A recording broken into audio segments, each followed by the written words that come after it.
The sound still follows me, even though I left that village many months ago. Even though I swore never to return, I still hear the whispers.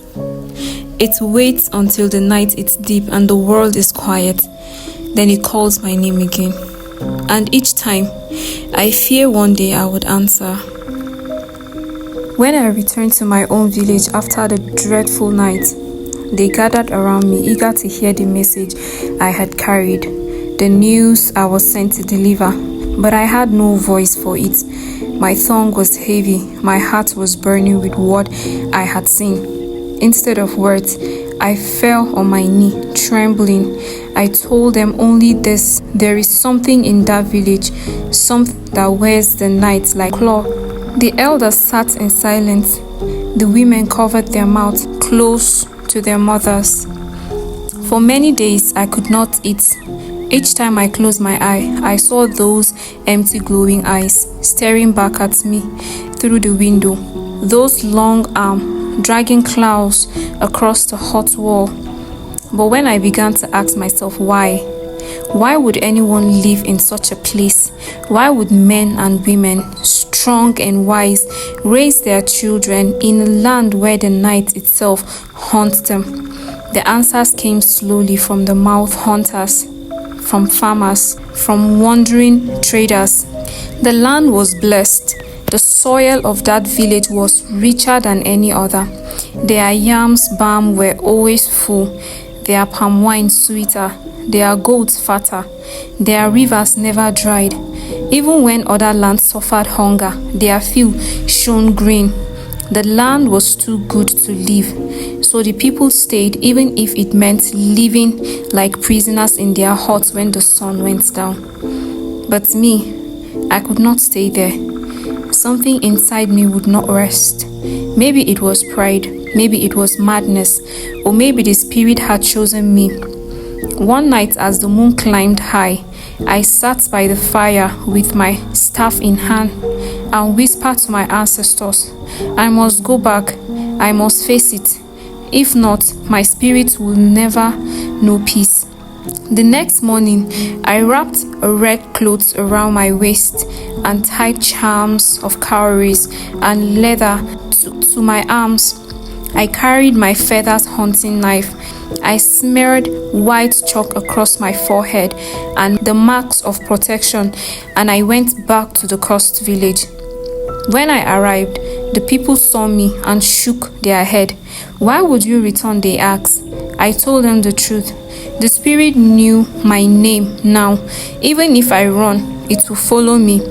Better I face it here than wait for it in my sleep. The chief listened, his face hard.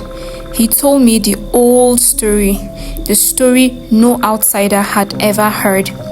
Long ago, before the huts were built, before the farms grew tall, there had been a child taken by the spirit to the forest.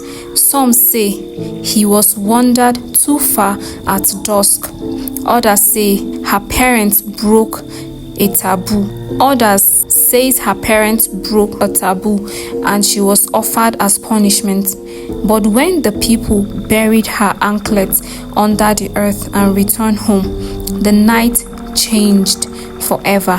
A shadow began to walk and knocked on doors.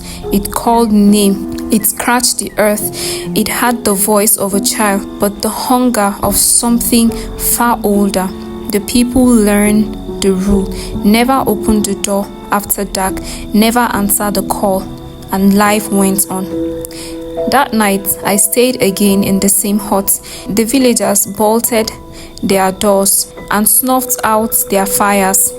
Silence felt like a heavy cloth, my lamp burning low. And then it came, the knock. Boom, boom, boom. Boom, boom, boom. But this time, I was ready. I pressed my back to the wall, my knife tight in my hand. My charms rattled softly. The voice came again, hollow, dragging. Oh, Ladi. My name stretched like the veil of a dying flue. I closed my eyes. My grandmother's words rose in my mind. A spirit that calls your name is not asking, it is claiming. The door shuddered, dust rise from the roof, and then silence. I thought maybe it had gone, but when I turned my head towards the window, I saw it. The face, hollow, empty, pressed against the wall.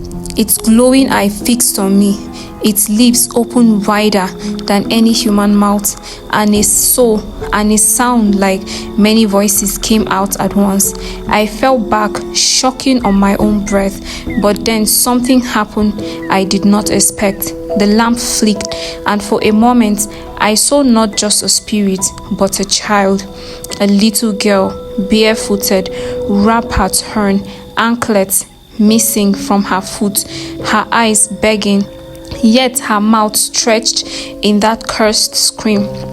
And in that moment, I understood this was no simple spirit.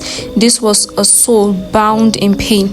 The night was long, the stretching and the whispers never stopped, but I did not run. I sat there, shaking, praying, my knife useless in my hand, until the rooster crowed. Down, the villagers found me pale and weak, sweat soaking my wrapper.